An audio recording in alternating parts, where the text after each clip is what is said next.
আপনার ঘরে একটি আনার ফল মজুদ আছে, আপনি কি তা আমাকে দিবেন? আমার স্ত্রী অসুস্থ, তিনি আনার ফল খাওয়ার ইচ্ছা প্রকাশ করেছেন। ইহুদি জবাবে বলল, হে আলী, এখন তো আনার ফলের মৌসুম না, আমি একজন সৎ ব্যবসায়ী, তাই কসম খেয়ে বলতে পারি আমার ঘরে কোনো আনার ফল নেই। কিন্তু হজরত আলী রাদিয়াল্লাহু তাআলা আনহু আরো জোর দিয়ে বললেন, আমি শেষ নবী হজরত মুহাম্মদ সাল্লাল্লাহু আলাইহি ওয়াসাল্লামের জামাতা, আমি সত্য বলছি আপনার গৃহে একটি আনার ফল মজুদ রয়েছে। ইহুদি আবার রেগে গেল এবং বলল, আমার ঘরে আনার কেন?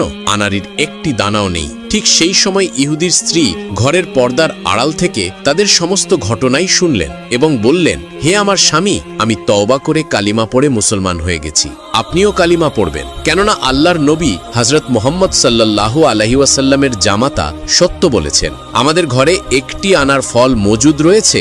স্ত্রীর কথা শুনে ইহুদি বিচলিত হয়ে পড়লেন, কারণ তার জানা মতে তাদের ঘরে কোনো আনার ফল ছিল না। ফলে সে তাড়াতাড়ি ঘরে প্রবেশ করে দেখতে পেল যে সেখানে সত্যিই একটি আনার ফল আছে। সে আল্লাহ তাআলার অলৌকিকতার দর্শন পেয়ে খুশি হয়ে গেল। ইহুদি তখন আনার ফলটি হযরত আলী রাদিয়াল্লাহু তাআলা আনহুকে দিয়ে দিল এবং তওবা করে কালেমা পাঠ করে মুসলমান হয়ে গেল। ফলে হযরত আলী রাদিয়াল্লাহু তাআলা আনহু আনার ফল নিয়ে নিজ গৃহের উদ্দেশ্যে রওনা দিলেন। পথিমধ্যে তার একজন অনাহারী অন্ধ ভিক্ষুকের সঙ্গে সাক্ষাৎ হলো। সে জোরে জোরে বলছিল, কেউ আছেন যে এই অন্ধকে সাহায্য করতে পারেন? হযরত আলী রাদিয়াল্লাহু তাআলা আনহু বৃদ্ধ লোকটাকে জিজ্ঞাসা করলেন, আপনার কি সাহায্য প্রয়োজন? আমাকে বলুন।